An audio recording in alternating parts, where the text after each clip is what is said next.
Praise God. Praise the Lord.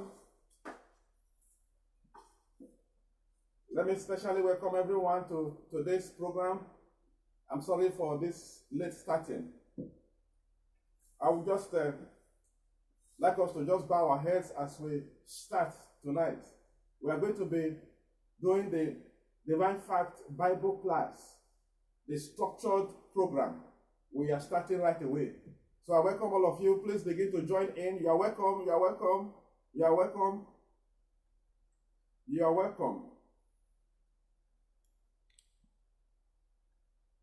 I can't bring it on the camera yet. I don't know how to do that. When I know how to do that, I'll do it. So please just listen to me.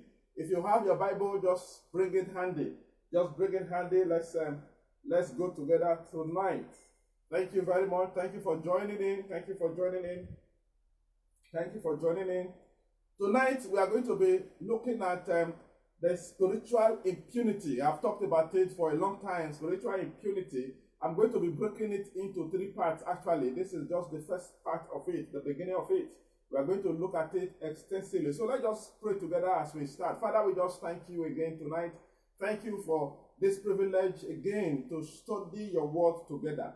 Thank you for all my viewers, all those who will be joining in today, wherever they may be. Lord, I commit them unto your hands right now. I ask, oh God, that you will cause your anointing to rest upon every one of them. Lord, anointing to receive from you, anointing to hear you clearly, anointing, oh God, to translate what we hear to action at the end of the day in the name of Jesus. Thank you, Heavenly Father. Blessed be your holy name. In Jesus' name we have prayed. So without wasting time, we're going to go into the program. Thank you for those of you who are joining in already and those of you who are listening to me wherever. I pray that God will use this to minister to you, especially today in Jesus' name. So we like I said, we are dealing with spiritual impunity part 1. But let me start by again introducing what I call our motto, or if you like, our aim.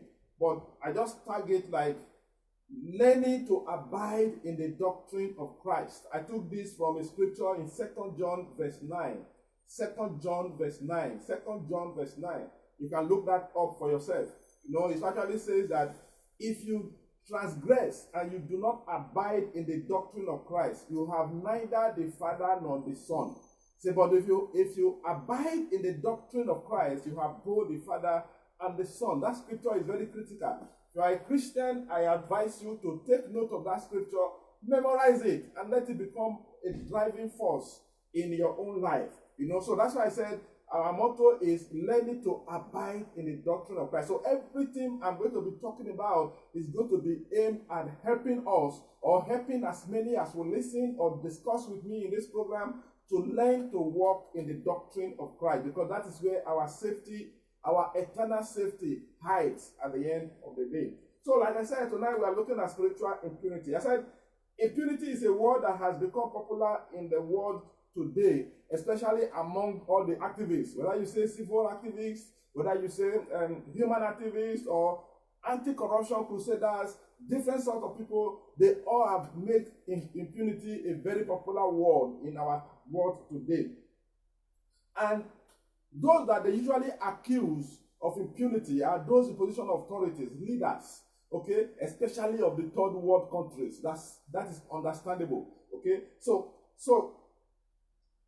the reason they do that is because they simply believe that it is people in authority that normally exhibit this impunity, that normally exhibit impunity. But that is not exactly correct, because impunity is something that is inherent in every human being.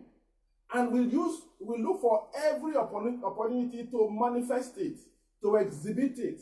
And that is why we need to be careful that, thank you very much for joining in. Yes, please ask questions wherever you feel like you want to ask questions. That's what we are here for. Okay. So I said it's something that we all exhibit at every given opportunity. Once you have opportunity, I tell you, even you, as you are listening to me now, you will exhibit impunity. Okay?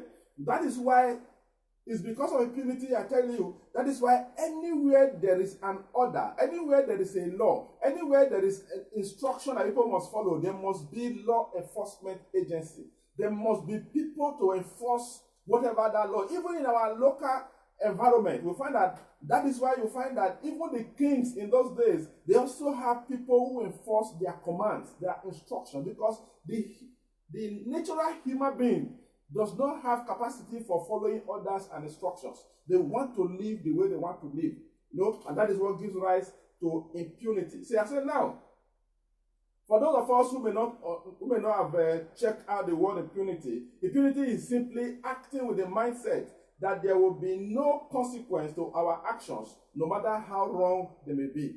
Okay? That's what impunity is. You want to act like there is no consequence to your actions. You are not worried about consequence to your action because you have an assurance one way or the other. I say, or to commit a punishable offense without fear of punishment or being made to face the consequence, or that we can break the law without any consequence. Okay? This is what impunity means. That is why the dictionary defines impunity as exemption or freedom from punishment, harm, or loss. If you check any dictionary, that's what you will see. Exemption or freedom from punishment, harm, or loss. Thus, acting contrary to an established law or an unestablished but expected norm that should normally attract punishment with the mindset that you are exempted from justice is impunity. Okay? That's what impunity simply is. So likewise, we can say spiritual impunity is acting contrary to the established New Testament commands or expected order of Christianity with a mindset that there shall be no consequence. Are we getting it? That's what spiritual impunity, that's what we imply by spiritual impunity. That is, living as if you have the license or that you have immunity against the consequences of acting contrary to the established New Testament command or order or expected order of Christianity. Are we getting it? That's what we mean by spiritual impunity. Thus, there will be no impunity, okay, if there is no established order. So anywhere you don't have an established order, you cannot hold people guilty of impunity, because it means you can do whatever you like, or you are free to live as you like. Of course, we know that in place there is nowhere that can ever happen. No matter the society, no matter the religion, no matter the organization, there's never an organization that allows you to run or to act the way you like. There's always order. In fact, that is what distinguishes one society from another. What the orders they have put in place, the pattern that they have put in place, that they are capable of watching over and ensuring that everyone is conforming to it. Okay?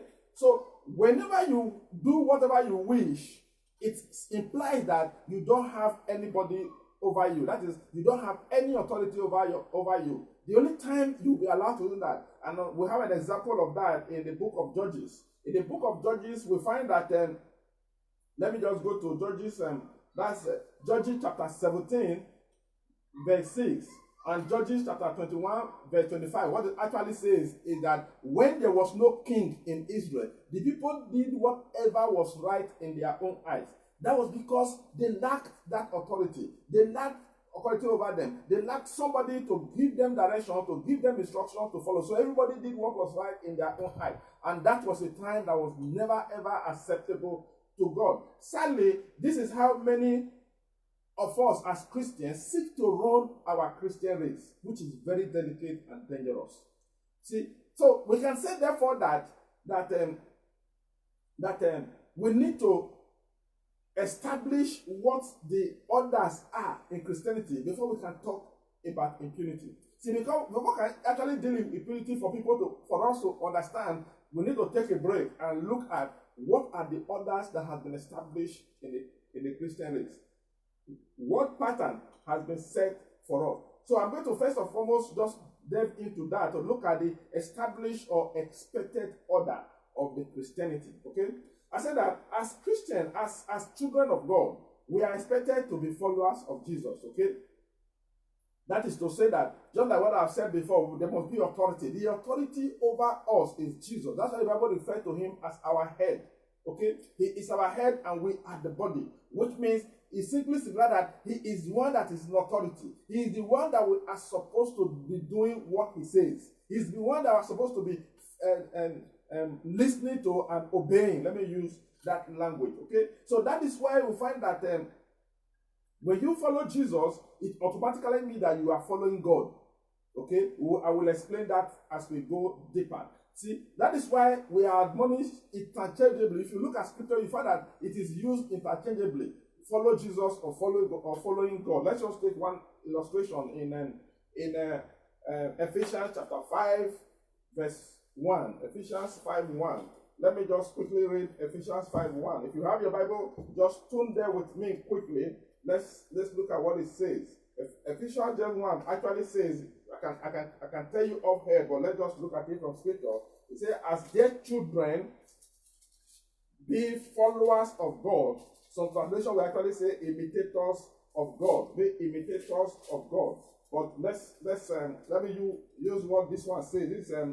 This is King James. It says, be ye therefore followers of God as dear children.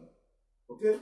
Be ye followers of God as dear children. That is what is expected of us, to be followers of God. Now let's look at that scripture in perspective. Okay? See, what that scripture is saying is that as a Christian, you are called to be a follower of God. It is necessary, it is important that you be a follower of God. Or put another way, an imitator of God. No, that imitation of God or following God should be such that is born out of the burning desire to become like God.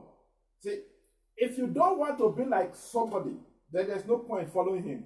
See, you follow people in order to become like them, okay? In order to be like whoever you are following. So whoever you are following should be an example ahead of you. I will talk more about that as we progress. But something I want you to notice from that scripture is that becoming a child of God does not automatically make you a follower of God.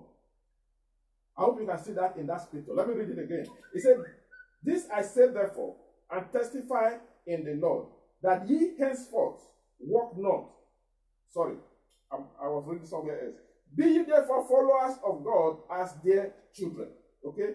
Be ye therefore followers of God as dear children. Why will he give you that admonition if you are already a follower of God automatically as a child of God? See, the reason he is admonishing us to be followers of God as their children is because he recognized the fact that becoming a child of God does not automatically make you a follower of God. So you have a role to play in becoming a follower of God. It's something that happens after you have become a child of God. It's only when you become a child of God that you qualify to be a follower of God. But by that scripture, Paul is actually telling us that none of us automatically follow God when we become his children. We have to put effort to be a follower of God. So we need to get that point from that scripture. But let me just quickly take us through. Which means if you understand that scripture, we know that it means that you can be a child of God and yet not a follower. Okay? You can be a child of God. So that is why he's admonishing you that be follower of God as dear children. But let me just quickly take us through to look at what does it mean to be follower of God. Let's just take some few scripture. Let's quickly go back to Matthew chapter 5. Let's see some things in Matthew chapter 5. I'll just read a few verses of Matthew chapter 5 to try to illustrate what it means for us to be followers of God. Matthew chapter 5, I'll be reading from verse 43 to 45. Matthew 5, 43 to 45. Look at what it says. It says that, ye have heard that it had been said, thou shalt love thy neighbor and hate thy enemy. But I say unto you, love your enemies, bless them that curse you, do good to them that hate you, and pray for them which despitefully use you and persecute you, that ye may be the children of your Father which is in heaven. For he maketh his sun to rise on the evil and on the good, and sendeth rain on the just and on the unjust. Okay?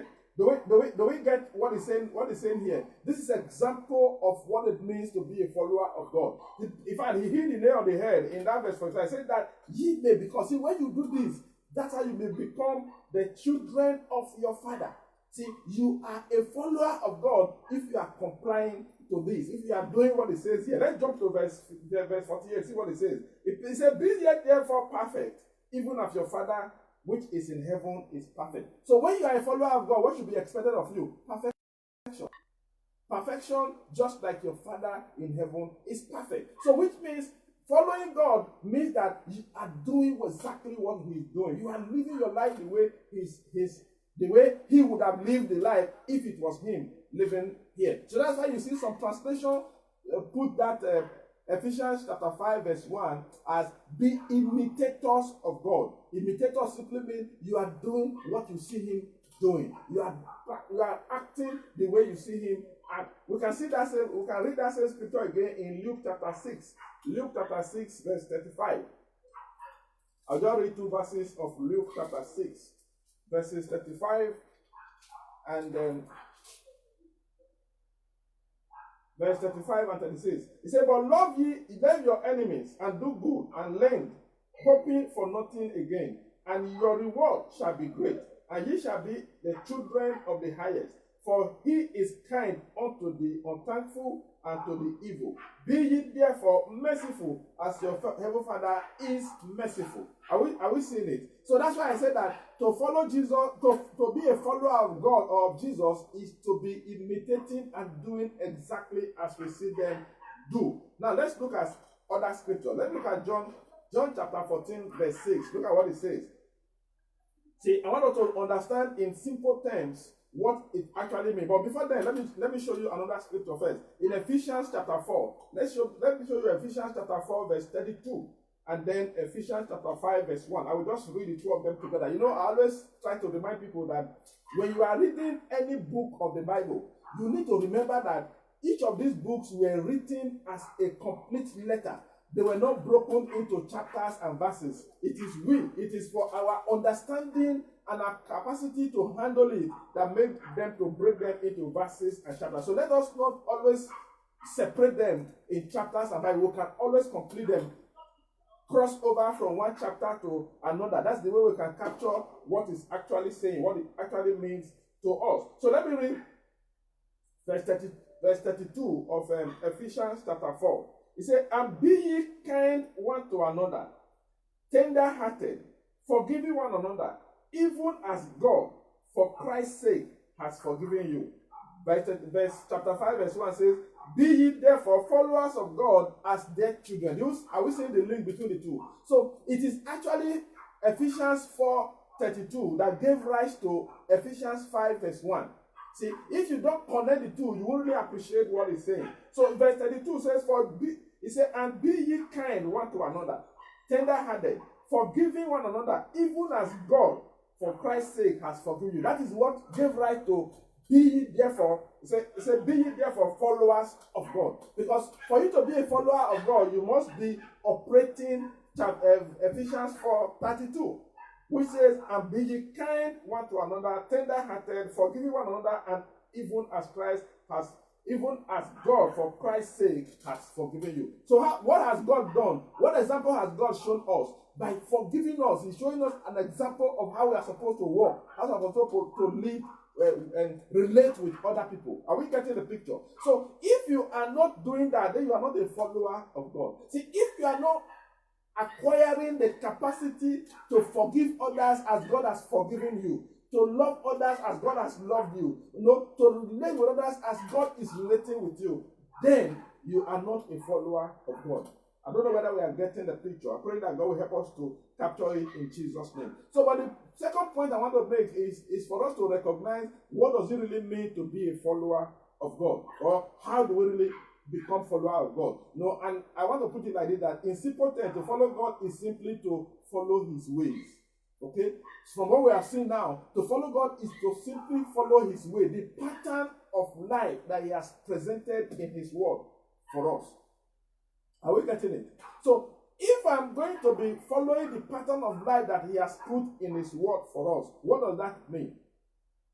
What do I mean? So I can say that simply means we are only followers of God by following Jesus.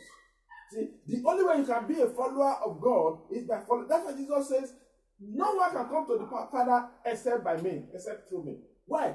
Because, say, I am the way, the truth, and the life. Okay? Let's see that in John. We can see that in John chapter 14, for the sake of those who may not know it. John chapter 14, verse 6. That's where Jesus made this declaration. Let me just read it for you there, so that we get some very simple, very critical truth about this from here. It said, Jesus said unto him, I am the way, the truth, and the life. No man cometh unto the Father but by me.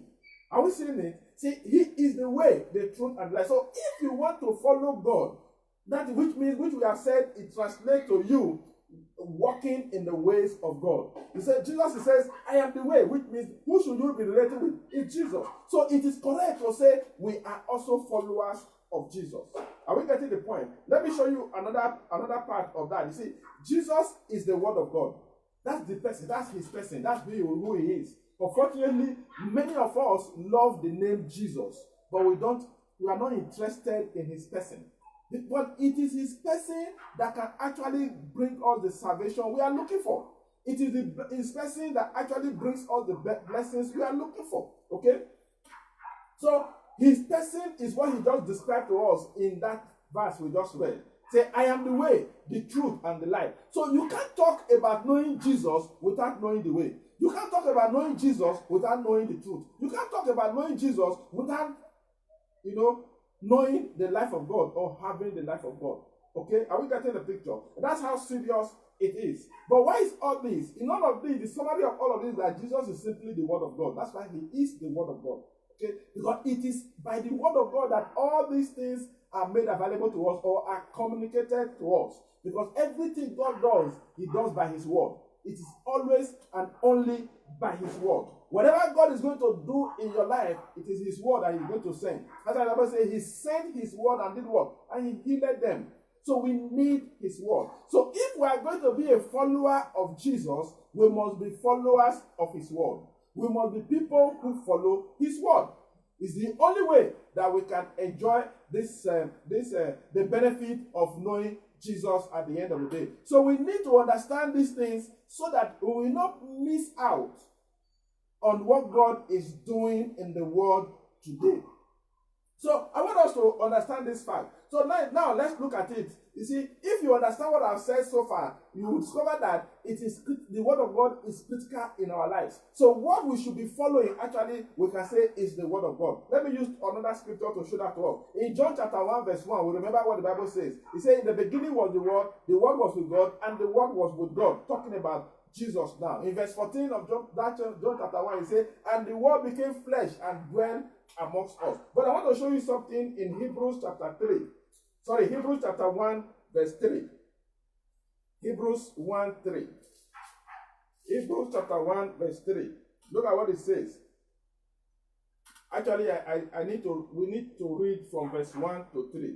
It said, God, who at sundry times and in diverse manners spake in time past unto the fathers by the prophet, had in these last days spoken unto us by his Son, whom he had appointed heir of all things, by whom also he made the worlds, who being the brightness of his glory, and the express image of his person, and upholding all things by the word of his power, when he had by himself purged our sins, sat down on the right hand of the majesty on high. Who is he talking about here? It's Jesus.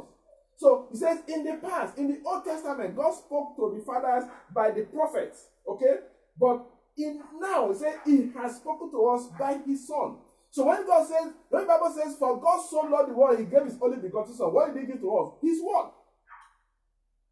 I don't know whether I'm getting a picture. It's just as simple as that. When you bring it to that simple level, it becomes easier for you to relate properly with what God is doing. He sent his word. It is his word he sent. So he said, he has spoken to us by his Son, who he has appointed heir of all things, by whom he also made the world. That agrees with John chapter 1 that says, in the beginning was the word was with God, and the word was God. By him was all things created. Nothing was created without him. We need to understand the significance of the word of God in our lives. That is why it is very painful to me that today, many of us are Christians. We are only interested in looking for power, power, power, power. No, the greatest power we need is the power that the word of God brings into our lives. You know, let me read that verse 3 for you again. Look at that. Listen to that verse 3 again. I'm reading Hebrews chapter 1 verse 3. It says, who being the brightness of his glory and the express image of his person, and upholding all things by the word of his power, not by the power of his word. He upholds all things by the word of his power. Okay? So many of us are looking for the power instead of laying hold on the word of the power. Let me try to explain the difference between the two. You know, God can give you power, but it is greater for you if he gives you the word of his power. Okay? The word of his power mean that you can do a lot more things than just his power. Praise the Lord.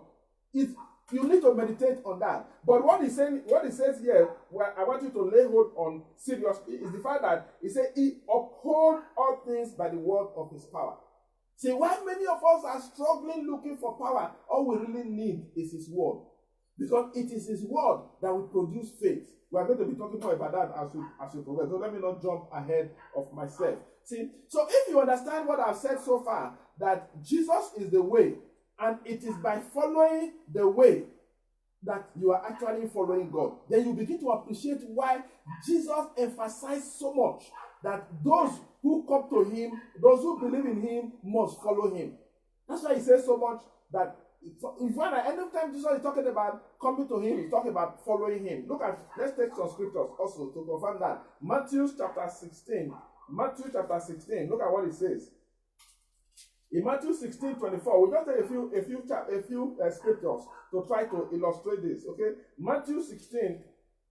I'll read verse 24. Just verse 24 should be okay for Matthew 16. He said, then Jesus said unto his disciples. Listen to what he said to his disciples. Who is a disciple? The disciple is naturally somebody who is following somebody. Okay. Now look at the emphasis Jesus is putting in. He said, then Jesus said unto his disciples, if any man will come after me, let him deny himself and take up his cross and follow me. Are we saying it? Take up his cross and follow me. If you deny yourself, you didn't follow. You are wasting your time. If you take up your cross and you are not following, you are just wasting your time and energy. No. The point, the reason why you need to deny yourself, the reason why you need to take up your cross is because you want to follow. Are we getting the seriousness? So Jesus put a lot of premium on our following him. Let's take another scripture. Mark chapter 8, verse 34. Mark 8:34. Mark 8:34. I welcome all of you who are joining in. Thank you for joining in. I pray the Lord will visit and minister to you indeed in Jesus' name. These are very critical issues that we need to pay attention to. And I pray that as we study together, the Lord will minister to every one of us in Jesus' name. Mark chapter 8. I want to read Mark chapter 8, verse 34. Mark 8:34. Look at what it says. It said, and when he had called the people unto him, with his disciples also, he said unto them, whosoever will come after me, let him deny himself, and take up his cross and follow me. See, when you see a point in the Gospels where all the Gospels are in agreement, you should know that there's no doubt about it.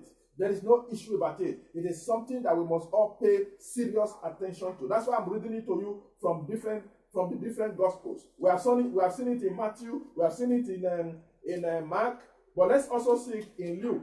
In Luke 9. Luke 9. I'll read Luke chapter 9, verse 23. Luke chapter 9, verse 23. If you have your Bible, just open with me. Luke chapter 9, verse 23. Okay. Luke 9, 23. Okay, hear what it says. He said, and he said unto them, if any man will come after me, let him deny himself, take up his cross daily, and follow me. You see, this is exactly the same phrase. In Matthew, in Mark, and in Luke, use the same thing in the three of them. That shows the seriousness of that thought, of that message of Jesus. That whoever will follow him, whoever will come to him, whoever believes in him, must be a follower. You must follow him. You have no choice in the matter. Let's look at other scripture. Let's look at Luke chapter 14. Luke chapter 14, verse 27. Luke 14, 27. Look at what it says. Luke 14, 27 says, and whosoever doeth not bear his cross and come after me cannot be my disciple. This one he puts it in a negative sense. See, if you do not pick up your cross, okay, and deny yourself and come after me is another word for saying follow me, okay? He said you cannot be my disciple. You cannot. See, that's a very serious word he used. I want you to take note of that scripture and check it out for yourself. You know, in fact, just check the whole of that scripture. The whole of that passage from verse 25 to about 33 is talking about how to be a follower of Jesus. That's what all of them are talking about. I don't have time to read it all at once right now. So I want you to read it for yourself. But let's also jump to John chapter 10. Let's look at what John also says concerning this matter. John chapter 10. You are welcome. God bless you. John chapter 10. Yeah, okay. You are welcome. God bless you. You are welcome. God bless you. Yes. John chapter 10, verse 27. Look at what it says. It's a popular scripture, actually. We should all know it. Look at what it says. It says, Jesus said, my sheep hear my voice, and I know them, and they do what? And they follow me. Following Jesus was something that he emphasized so much when he was with his disciples. He made it very clear.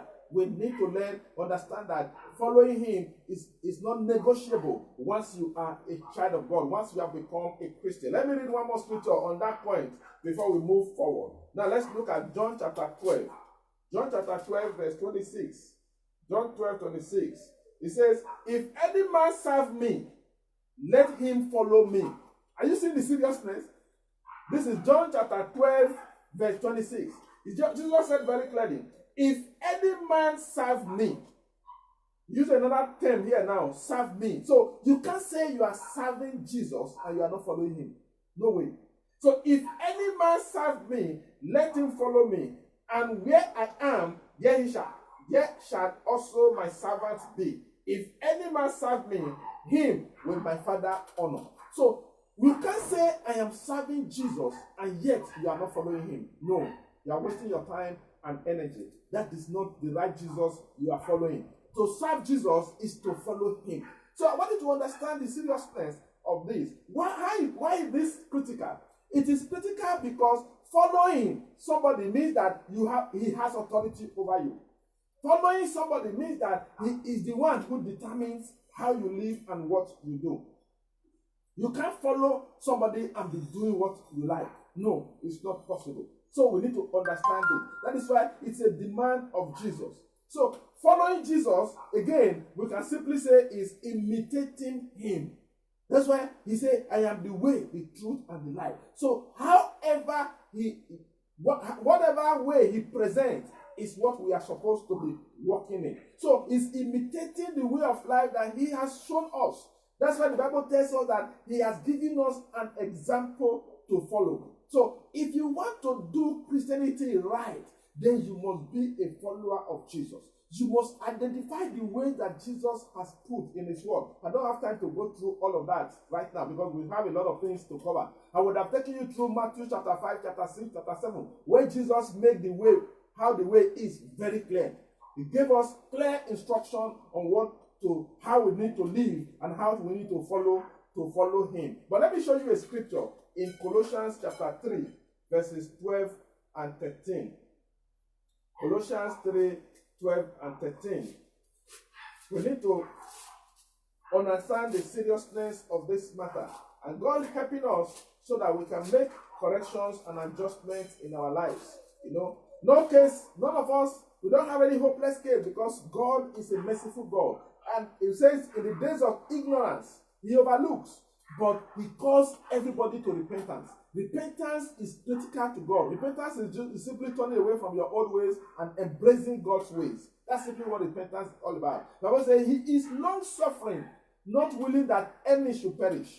Are we getting the point? The question I always ask, Which one is easier for God? To be long-suffering, watching you doing what is wrong, peacefully looking at you while you are still missing the point, or for him to just tune you and make you to change. It would have been easier for him to tune all of us if that is his way, but that's not his way. He expects repentance from all of us. He expects us to know the truth and adjust ourselves and follow the truth. He expects us to realize our error and come out of it. God will not save you in your errors and mistakes, and that is a very dangerous situation to be, and that is why God must help us in Jesus' name. Colossians chapter 3, verses 12 and 13. That's what I want to read to us. Okay. It says, put on therefore, as the elect of God, holy and beloved, bowels of mercy, kindness, humbleness of mind, meekness, long-suffering, forbearing one another and forgiving one another. If any man have a quarrel against any, even as Christ forgave you, so also do ye. Are we saying it? So you are supposed to do after the pattern of what Christ has done for you. See, many of us are quick to celebrate all the things Jesus did for us, but we are not ready to replicate it in our relationship with other people. That makes our walk with him dangerous. I love, like the message we had last week, that Christianity is delicate. We are going to be continuing with it next Wednesday. It's a delicate thing that God called us into. It's not something that is so simple like some people are making it. Because at the end of the day, we are going to find that when it is maybe too late to change, that we have made mistakes. And then it will only be regret. May we not have to regret at the end in Jesus' name. If we don't want to regret, this is the time to make amends. This is the time to make changes. This is time to adjust ourselves accordingly right now. So the point I'm using that one to make to us is that we need to understand what it means to follow Jesus, is to do exactly how he has done to us and how he's still doing to us. I don't know how many of us, since we became a Christian, that Jesus has actually punished you for doing something wrong. Right now, I don't know how many of us. You understand? He is patient with us. So why do we find it difficult to be patient with others? Okay? Of course, we are not talking about being patient with those who know the truth and they are refusing to follow it. That's not the point we are making, because scriptures gave very clear instruction on what we should do in such instances. Okay? But generally, we need to walk with God the way Christ is walking with us. That's the point I'm making here. So to follow Jesus is to imitate him. Is to imitate the lifestyle that he has handed down to us by the way he lived, by the things he taught, by the examples that he became to us. So the question is, who are you following as a Christian? Who are you following? See, today, I hear people talking about, oh, this is my father in the Lord. That's my father. In fact, today we have people just choosing father in the Lord for the sake of choosing. Not basically because of what they know about the person. No. In fact, one of the easiest things that make people choose father in Lord is power. Oh, the man is manifesting a lot of power. Oh, say the grace on him is so great. You know, what of his lifestyle we are going to be seeing? I'm going to be talking about that as we progress. Let's look at 1 Corinthians chapter 11, verse 1. Look at 1 Corinthians 11. Look at what Paul said in 1 Corinthians 11, 1. It's very important for us to understand this truth, so that we will not fall into error that will lead to regret at the end of the day. You know, my prayer is that as you listen to this message, you will not continue in that error in Jesus' name. Many of us, all of us have made the same mistake in the past. Even plus me teaching you now. I know I have made such mistakes in the past. So it is important for us to make amends and make corrections when God begins to reveal the truth to us. Look at what Paul says in 1 Corinthians 11, verse 1. He said, be ye followers of me, even as I am of Christ. See, what Paul is indirectly saying to us is that don't follow me if you don't see that I'm following Christ. See, let me be an example of you following Christ. That's what Paul was saying. Okay? So let's also take another scripture. 1 Corinthians chapter 4, verse 16. Let's just flip back to verse 16 of 1 Corinthians chapter 4. Yes, he said, wherefore I beseech you, be ye followers of me. Okay? So if you take this and you don't connect it with 1 Corinthians 11, verse 1, you will assume and run away with it. That's why it's good for us to search scripture, so that we will get in the missing link at all times. So Paul says, corrected it here, he said, be followers of me, even as I am of Christ. the way, as I'm following Christ, that's how you should follow me. If you say that I'm no longer following Christ, you know to go away. That's why Jesus said, he said, by their fruit you shall know them. Today, we are not observing the fruit of men anymore. We are only observing the power in their life, the effect of the power in their life. And that is a very dangerous thing to do. I'm not disregarding the need of power. We need power, okay? We need power. Jesus said, you shall receive power after the Holy Ghost is come upon you. It's for all of us to manifest power. But at the same time, the greatest thing we should look out for in the people we follow is their fruit. Is their fruit, their lifestyle, and all that. Let's look at another scripture. Philippians chapter 3, verse 17. Philippians 3, 17. Look at what it says. Philippians 3, 17. Okay? It says, brethren, be followers together of me, and mark them which walk so as ye have us for an example. I will see what Paul is saying. See, be followers together with me. He said, mark them who have us as an example. That is, those who are looking at us and using us as an example. So whoever you are following ought to be somebody who is mirroring Jesus to you. Who is like a mirror where you are seeing Jesus himself. So the day you search your scripture, the day you are reading your Bible, and you see that man walking contrary, it's a time to turn away. It's the time to go away from there. It's a time to face another direction. Let me show you another scripture in 1 Thessalonians chapter 1, verse 6. 1 Thessalonians 1, 6. Look at what it says. 1 Thessalonians 1, 6. It said, and ye became followers of us and of the Lord. Okay? You see how Paul is putting it now. Ye became followers of us and of the Lord. Okay? He said, having received the word in much affliction with joy of the Holy Ghost. See, he puts it all together now. You are followers of us and of the Lord because they are example to you of following the Lord. So we need to understand the seriousness of all of this. So the point here is that you must be sure that whoever you are following is following Jesus and is actually providing you a practical example of what it means to follow Jesus. If his life is not showing proof that he is following Jesus, it's time to turn back. No matter who he is, it's time to run away from him. If you continue ignorantly, you are hurting yourself. I tell people that Christianity is a matter of life and death. It's as serious as that. So you cannot afford to play with it. You cannot afford to joke with it. You cannot afford to walk with it like, oh, I have long time. No, you don't have much time.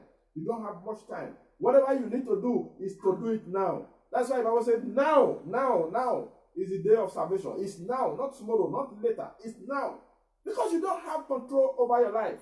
You don't have control over how long you are going to live. No. So what am I saying? That we need to understand the seriousness that whoever we are following is actually mirroring Christ to us. It's example to us of what it means to follow Jesus. Let me still show us some scriptures. Let's look at 2 Thessalonians chapter 3, verse 9. 2 Thessalonians 3, 9. Look at what it says. It says, not because we have not power, but to make ourselves an example unto you to follow us. Do you see what Paul is saying? He said, even though we have authority to do so many things, but because we are not concerned about showing you the example to follow, we are not using all the privileges that we have. We want to give you a correct example to follow. That's what he's saying. That is why every man who is in position of leadership, that is how he should live. You should not be living for yourself anymore. You cannot be considering yourself anymore. You have to consider those who are following you. To be sure that you are giving them example, not giving them any loophole to live carelessly, to live contrary to what Jesus says. Let's look at another scripture in Hebrews 13, verse 7. Hebrews 13, 7. See what it says. Okay. That's the last chapter of Hebrews. It says, remember them which have the rule over you. That's those who have authority over you. Okay? Remember them which have the rule over you, who have spoken unto you the word of God. Okay? Whose faith follow. Say, follow their faith. But look at what it says next. It says, considering the end of their conversation. Conversation here there means their conduct. Considering the end of their conduct. We need to be watchful about the end of the conduct of those we are following. That's what he's saying. Considering the end of their conduct. You need to cite these scriptures for yourself. So you owe yourself a responsibility to be sure that the person you are following is actually following Jesus and is bearing the correct fruit in following Jesus. So I said the truth is, as Christians, we are expected to live only after the example of Christ. That's how we are supposed to live. Let me show you that. Show another scripture. Look at what Colossians says. Look at what Paul says in the book of Colossians. Colossians chapter 2, verse 8. Colossians 2, 8. Look at what it says. Okay. Colossians 2, 8. He said, beware, lest any man spoil you through philosophy and vain deceit, after the tradition of men, after the rudiment of the world, and not after Christ. Say, beware, let any man deceive you. How are they going to deceive you? Say, He said, beware, let any man deceive you, or let any man spoil you, through philosophy and vain deceit, after the tradition of men, and after the rudiment of the world, and not after Christ. Are we seeing it? See, what we have been saying since shows that our job, our goal, our purpose should be to follow Christ. But Paul is warning us that there will be people who will deliberately come in to deceive us and make us follow a different pattern, a different way, a different direction, and not Christ. You know, the first thing I want you to see in that scripture is that we need to understand that there will be people who will attempt to deceive us. What will they use? He said philosophy and vain deceit, which is after the world. No, let me put it correctly. Which is after the tradition of men and the rudiment, or rudiment simply means the principles of the world. After the principles of the world, not of Christ at all. So the first thing you need to get from that scripture is that there will be people who will do that. So how do you recognize them? How do you know them? If you are not watching the fruit of the life of those you are following, you will be putting yourself in danger if you don't do that. The second thing we need to see in that scripture is that we owe ourselves the responsibility not to allow them deceive us. Not to let anyone deceive us. The scripture is full of this. We will deal with it later because this part of the thing we are going to deal with in this spiritual impunity, deception. We are going to deal with it extensively. So the implication is that we will suffer the consequences of our actions, irrespective of whether they were a product of deception or not. It doesn't matter whether it's a product of deception, you will follow the consequences. That is why God must help us. I'm sorry, I'm not able to bring it on the camera yet. I'm still working on that.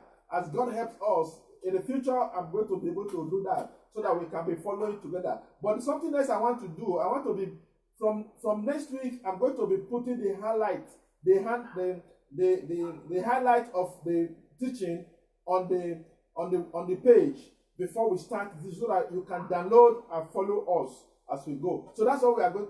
I think that's what I will do. That will help all of us. But if anybody has an idea of how to put it on the screen, I don't have that knowledge right now. Please get in touch with me. I will be glad to hear from you. Thank you very much. So let's continue.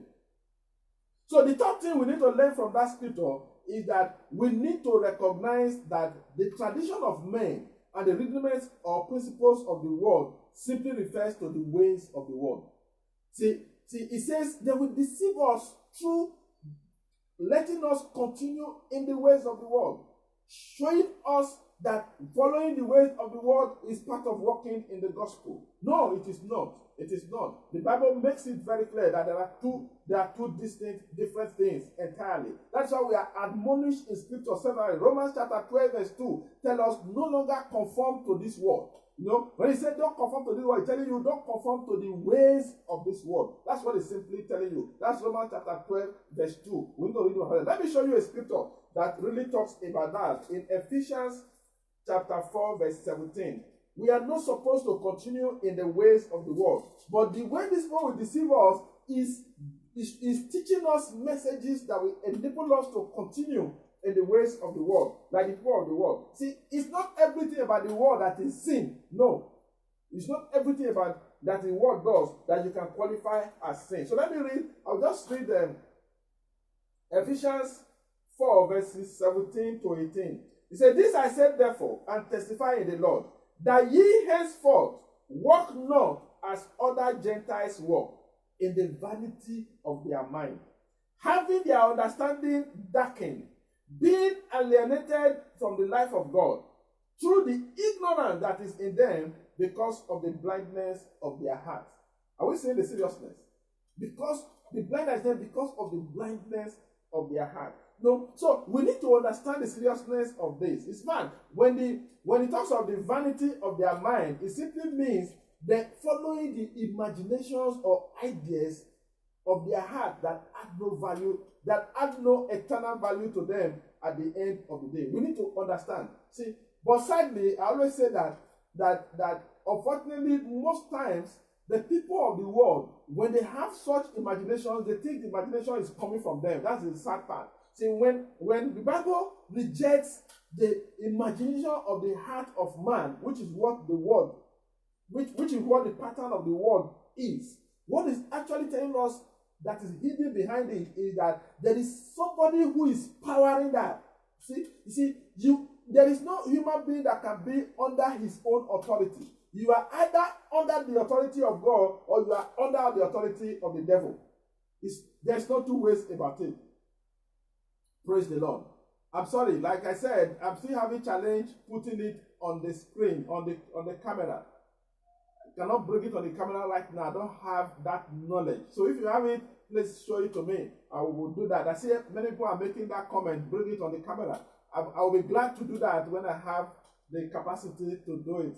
Thank you for following me, for your patience, for following me right now. So what am I trying to say to you right now?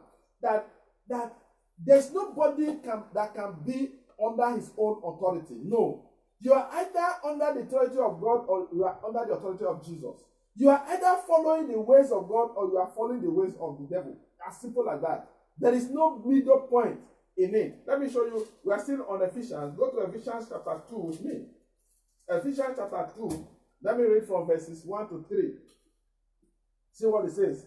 It said, and you hath he quickened, who were dead in trespasses and sins, wherein in time past ye walked according to the course of this world, according to the prince of the power of the air, the spirit that now walketh in the children of disobedience, among whom also we all had our conversation or our conduct in time past, in the lust of our flesh, fulfilling the desires of the flesh and of the mind, and we are by nature the children of wrath, even as others. Are we saying it? No. Let's try to look at this scripture carefully. So first of all, note that the course of this world is according to the prince of the power of the air. That is, the ways of this world is according to the prince of the power of the air. So whether you like it or not, once you follow the ways of the world, you are following the ways of the devil. And the ways of the devil are carefully designed to distract, to take people away from the correct ways of God. That's the central purpose of the ways of the devil. So this scripture is telling us that the spirit that is now at work in the sons of disobedience is the one that designed whatever the ways of the world is. No wonder the Bible says that the whole world lies under the sway of the evil one. It lies under the control, under the direction, under the leadership of the evil one. We know who the evil one is. It is simply the devil. Praise the Lord. See, the problem we all have as Christians is that as Christians, we do not see the world or the people around them or the people around us who are not yet children of God or who are not yet born again. We don't see them as children of disobedience. See, we don't see them as they are actually following the devil. See, they don't have to deliberately go to follow the devil. They don't have to be in the occult to follow the devil. No, it's not only those who are in the occult that are following the devil, from what we are seeing in this scripture. It means that once you are not right with God, once you are not following the ways of God, you are actually following the ways of the devil, even though it is hidden. The devil does not come to the forefront. I always tell people that if the devil stands before you today and say, I am the devil, go to the right, I am sure every normal human being will go to the left. You understand? And the devil understands that. So he keeps all his activities secret. That is why it is only by deception that he makes people to follow him. So anybody who is not following Christ, he is being deceived by the devil to follow the devil without knowing it. And that is a dangerous thing. So we need to understand the reality of this. So the danger of we Christians not paying enough attention to this is that we will not be able to put in enough zeal to want people who are not born again to be born again. See, many of us have people around us. Even some of us have even our own family members who are not yet born again. But we are not passionately pursuing their being born again because we don't understand these things. We just see some of them as normal people. They are not wicked, they are not murderers, they are not thieves, they are not armed robbers, they are not doing all those dangerous things. They are living their life quietly, they are making good money, they are making good living. So we just want to leave them as they are. But it's not so. It's not so. It is worse than that. And that is why God must show us this truth so that we can be awake to our responsibilities again in Jesus' name. So I said, note also from that scripture that all of us once walked as children of disobedience. It's important for us to take note of this. We all once walked as children of disobedience. So when you have been moved from being a child of disobedience to a child of obedience, you need to be careful that you don't fall back there. That's why I want you to understand this truth, that we were all part of it. None of us, anybody who is born again, that say he was never part of it, it's only Jesus that never had chance, that never had the opportunity of being a part of it. No, all of us, we are born into being a part of following the ways of the devil. So that is why we must understand it so that we begin to separate ourselves properly. Many of us have not separated ourselves properly. Let me show you some scriptures to confirm these things to us, that we have responsibility in this matter. Colossians chapter 3, verses 6 to 7. Colossians 3, I'll just read verses 6 to 7. It says, for which things sake the wrath of God cometh on the children of disobedience. Okay? It says, in the which ye also walked sometime when ye lived in them. So we all lived in the ways of the devil sometime in the past. You get it? So if you are not diligently working on completely washing away, removing away, getting yourself out of the ways of the devil, you will be attracted back into it subtly. You will see some of the things you were doing before. You say, oh, this one is not harming anybody. I'm not harming anybody with this, but it's the way of the world. Once it is the way of the world, it is unacceptable to God. God expects you to turn away completely from the way of the Lord. So if you are of the world, if you are not turning away from the way of the world, you are being sucked back into it gradually without knowing it. That's why God must help us. That's why I want us to see for what it is. Let me show you another scripture in Titus chapter 3, verse 3. See, so many scriptures warn us against this, that we were part of it before. So let's not take it for granted. Let's not just assume that, oh, I have given my life to Jesus. I have abandoned all of those things. No, some of the traits are still in you. You know, there's something I see with people these days. You know, some people will say, oh, I came out of so and so church, and then I didn't like the things they were doing. But you find that the traces, a lot of the traces of those things, the ones that he thinks are good, but he has not taken pain to check the scripture to see, is it really according to scripture or not? So we sometimes use our own mentality to determine what is acceptable to God or what is not. Yet, the Bible is very specific on those particular issues. So any particular issue on which the Bible is specific and you are still carrying it on, you are living in the past. You must wake up and come out of it. So Titus chapter 3, verse 3, look at what it says.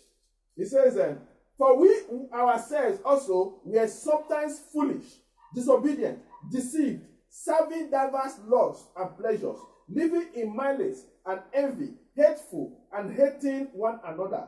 Do we see it? It says, but after the kindness of God, our Savior, towards man appeared, not by works. We were washed, we were clean, and others. Okay, let's look at that. But the point I'm trying to make to you that you were part of those evil pattern, evil structure in the past. So the trace of it follow us into Christianity. That's what we need to be dealing with. We don't just begin to assume that because I am now in Christ, those things will go away automatically. It never goes away. Check a man who had capacity for anger when he got born again. 20 years after he's born again, check if the anger is gone. Why is it not gone?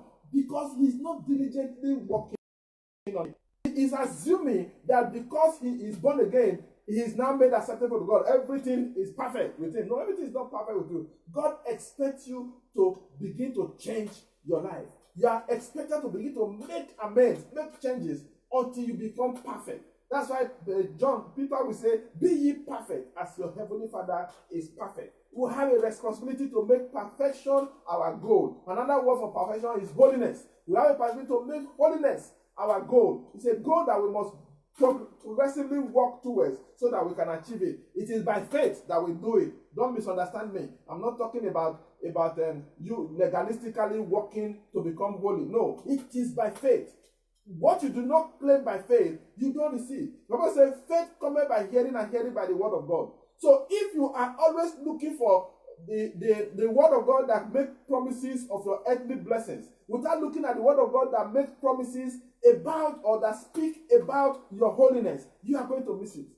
It is what you meditate on that becomes faith to you. What you don't meditate on cannot become faith. So if you are such that is always going to look for the word of the aspect of the word of God that can produce definite physical things in your life, without looking at the word of God that can produce changes in your life, that speak about changes that are required in your life, you will never have the faith to walk towards holiness. That's the point I'm making. So don't misunderstand me. Don't think that I'm asking you to legalistically pursue holiness. No.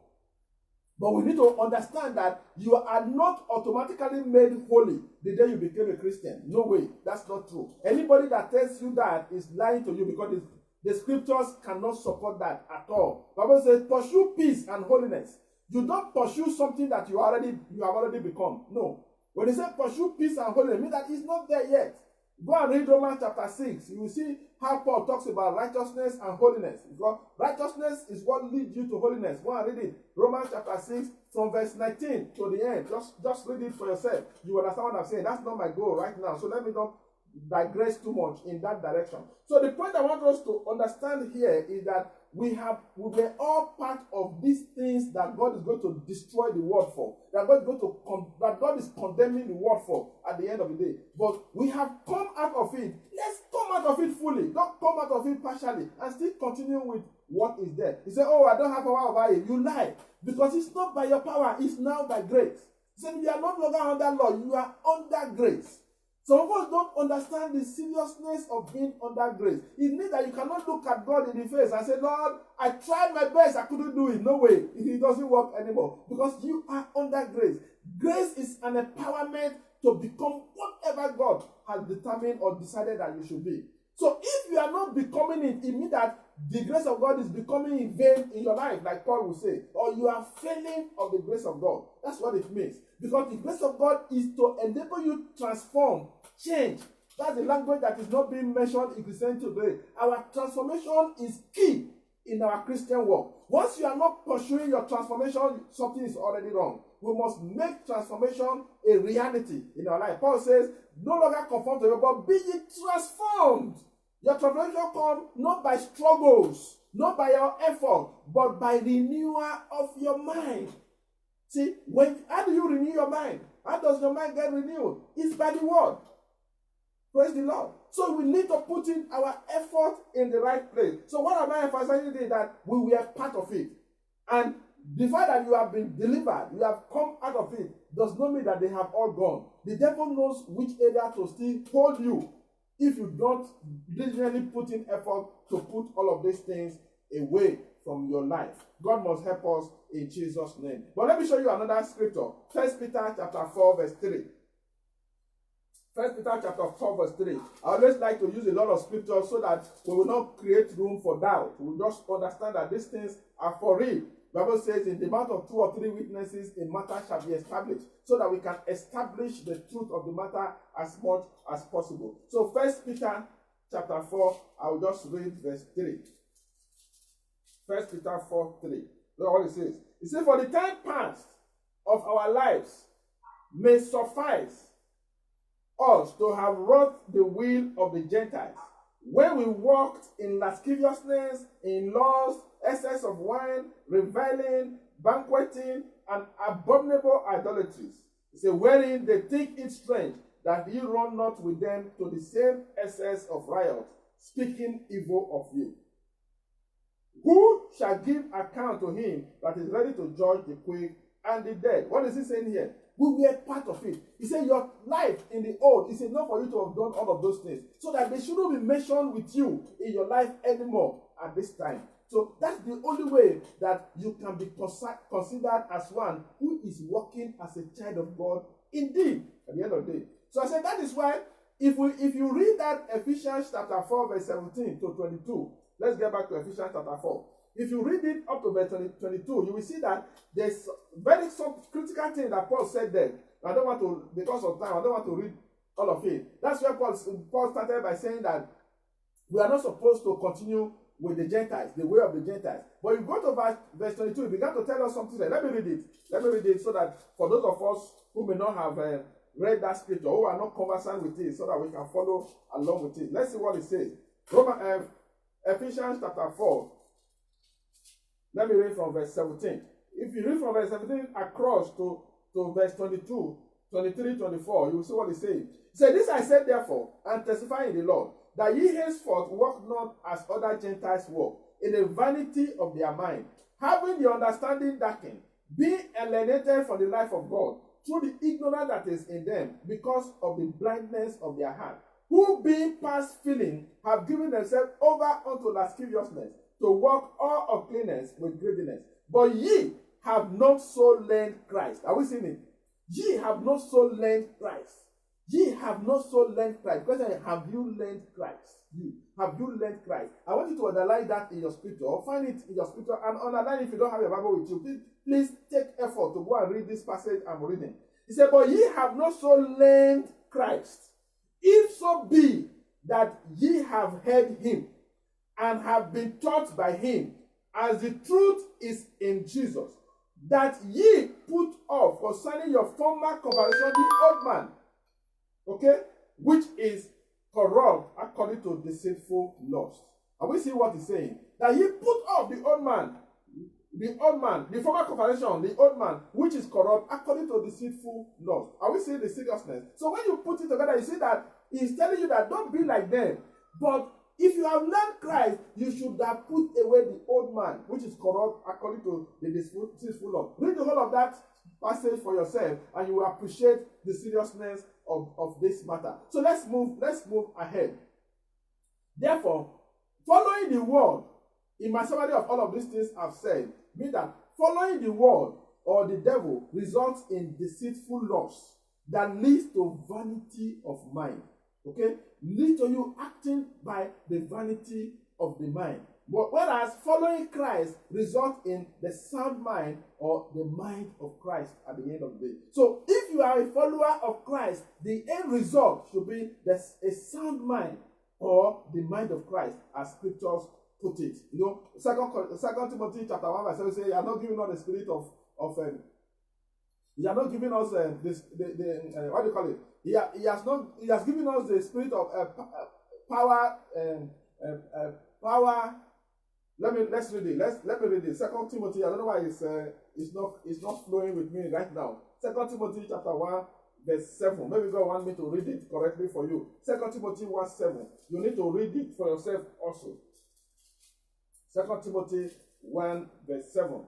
Look at what it says. Say, for God had not given us the spirit of fear. That's what I was trying to remember. For God has not given us the spirit of fear, but of power, of love, and of sound mind. That's what he has given us. This is what we get when we are true followers of Jesus. When we are truly following Jesus, this is the end result. This is what should be the result. This is what we have. In 1 Corinthians chapter 2, verse 16, that's why it says we have the mind of Christ. You don't automatically have the mind of Christ. You only have the mind of Christ when you are following Jesus. When you are meditating on the word of God, receiving the word of God, that's what gives you the mind of Christ. When you begin to walk like he walked, that's how you have the mind of Christ. I said the difference between the world and the true Christian is the world walks after the vanity of their minds, which is of the devil, while we walk by the revelation of God, which is Christ himself.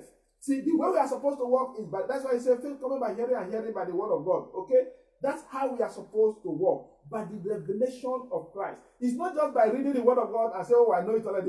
No. Until you receive that revelation, no, you are not walking in, you are not following Jesus. It's the only way we can follow Jesus. So we need to understand clearly that as Christians, the power of revelation is what drives us, is what pulls us to be actual followers of Jesus. You know, what makes revelation very critical is that it is the root of understanding, number one, which leads to faith.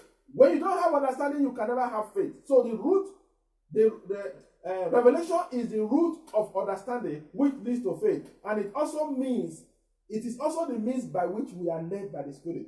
See, if the Holy Spirit is going to lead you, He must enlighten you. It must make you receive the revelation of the word of God by which he can lead you. Moreover, revelation brings illumination by which we conform to the word of God or the ways of God. That's what makes revelation critical. But that's what the world lacks. That's why the world cannot walk after God. They have to follow the pattern of the devil. And so unfortunately, majority of Christians today have continued in the vanity of their mind instead of seeking and submitting to the revelation of God. What do I mean by this? See, we are all part of the world system before, which is the system of the devil. Now we have become Christian. We are continuing in that vanity of mind. Why? Because we are not diligently following or seeking and receiving revelations of God by which we will live and we will pull out of that way. See, there can be no vacuum. When you do not have the revelation of God to work with, you have no choice but to fall back to what you knew before. And that's what's happening to many of us as Christians.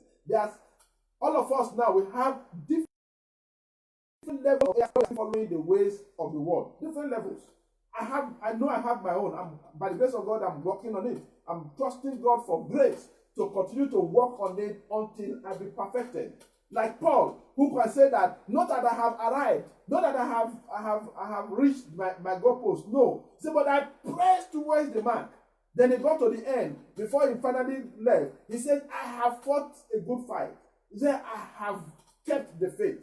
When he boldly says that, he's telling you that I have progressed from what I was before to what I'm supposed to be at this point in time. That should be the goal of every one of us. We need to understand it. So people want to still continue to live the way they used to live before, and this is what results in impunity. No, we are back to our chief topic today. The topic today is spiritual impunity. So all of these things I've said is when we go contrary to all these that leads to impunity. So we need to understand that as Christians, we are not called to do whatever we like, but to walk as God has preordained for us to walk. The God we serve is not the haphazard God. He's not the God that does things as they come. No, he plans everything ahead. Even the way he wants you to walk has been prepared for you from the beginning of creation. So why do we want to walk contrary? Why are we not committed to seeking him to find the way he wants us to walk and to pursue it? You know, so many scriptures help us with this. Ephesians 2 verse 10 tells us that we are his workmanship created in Christ Jesus unto good works prepared ahead for us. So when you become a Christian, there are good works prepared for you to walk in. I tell you, if you don't do those good works, at the end of the day, I tell you, you will miss it. You will miss it. This is not good works that you do in your flesh. No, this is the good work that the grace of God is to lead you to accomplish in your life. If you are not doing it, you will miss it at the end of the day. That's why God must help us. Let me show you another scripture in 1 Thessalonians chapter 4, verse 1. Let's look at 1 Thessalonians 4:1. See what Paul says. 1 Thessalonians 4:1. He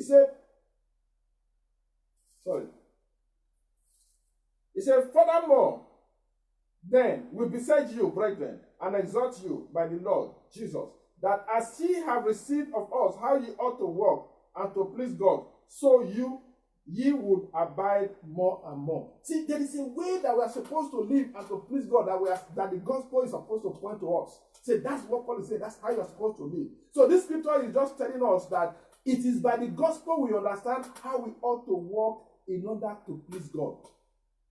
You see it. See, that's why we are admonished like that severally in scripture. Let's also look at Philippians chapter 1 verse 27. Philippians 1:27. It says something similar. Like Philippians 1:27. Look at what it says. It said, only let your conversation in Bible, in New Testament is conduct. Only let your conduct, that's what it says, be as it becometh the gospel of Christ, that whether I come and see you or else be absent, I might hear of your affairs, that ye stand fast in one spirit, with one mind, striving together for the faith of the gospel. When you hear the word the faith of the gospel, you're talking of the doctrines of the gospel. You should be standing together in it. But how do you do that? He said, let your conduct be such that becomes the gospel. So there is a conduct that becomes the gospel. Once you go contrary to that, you are walking in impunity. That's why God must help us. So many other scriptures, because of time, I will jump. Colossians chapter 1 verse 10, when we read the prayer of Jesus, we see it, the prayer of Paul for the Corinthians, for the Colossians, we see it there in verse 10. But my pain, my worry is that in spite of all these admonitions in scripture as to how we ought to walk, many of us still carry on as we wish, as if there should be no consequence. See, Christianity today is the only religion where we walk like there's no consequence in our doing whatever we like, living the way that we like. And that is very dangerous. So the result of natural impunity is flouting the laws of the land, while the result of spiritual impunity is flouting the spiritual laws of God, or going against the established or revealed order of God without expecting any consequence. See, that's what we are doing today.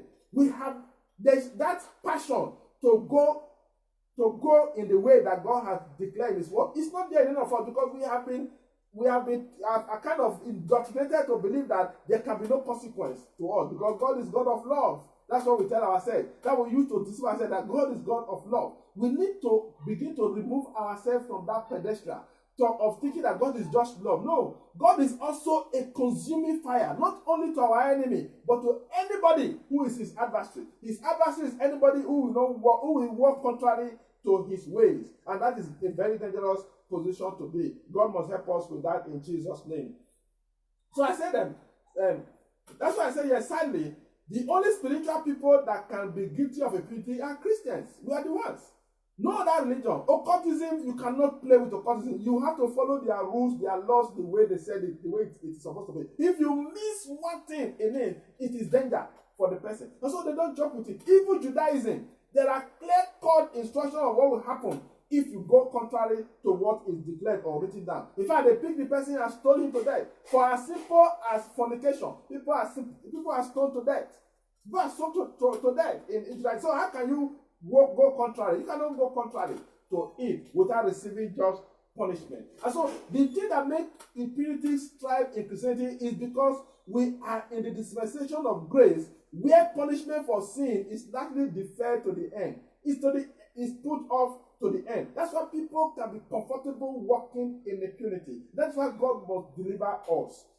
When you look at the parable of Jesus in Matthew chapter 13, verse 24 to 30, where he's talking about the parable of the tares, the wheat and the tares. What did he say? He said, let the wheat and the tares grow together to the harvest.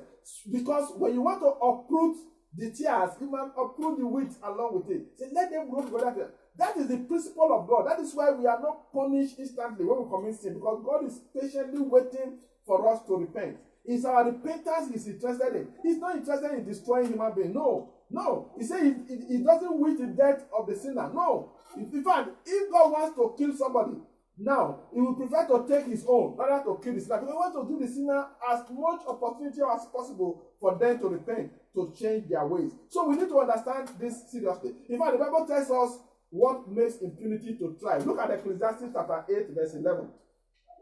It's a scripture I want you to just take note of in your Bible. Ecclesiastes 8, verse 11. It's very important. Look at what it says. It says, because the sentence or punishment against an evil work is not executed speedily, therefore the heart of the sons of men is fully set in them to do evil.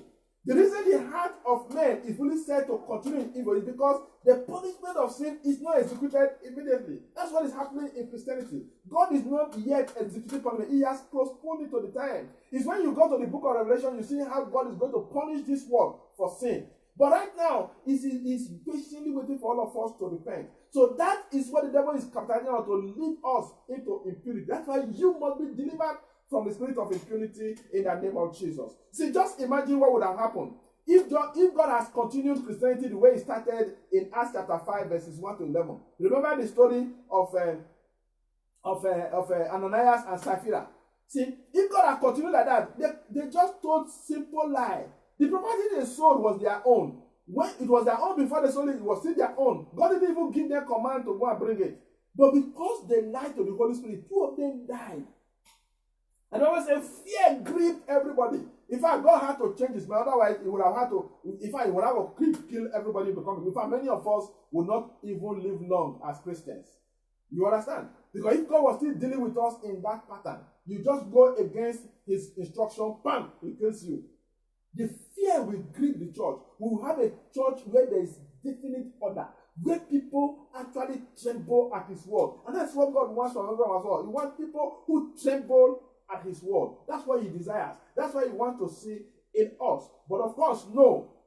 Because iniquity is not being punished instantly. Many of us are comfortable continuing in it. That is what I'm calling iniquity. That's what I'm calling spiritual impunity that we must wake up from. See, I don't know which to deal with the individual issues because of time. I will not deal with these issues that amount to impunity. But I want you to understand that the reason you walk in impunity is because you are a victim of a culture of impunity.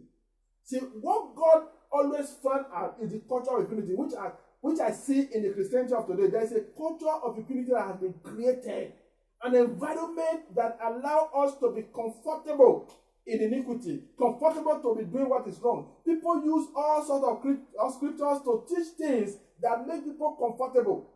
They think that they are teaching people faith, but what they are teaching people is how to be comfortable, because we are not teaching them the whole Bible. We are not exposing to them the whole truth. I expose you to all. That's why he told them in the book of Acts. And that is what we must also do if we are going to enjoy the benefit of the death of Jesus for us. Praise the Lord. We are getting close now. I will still be running on by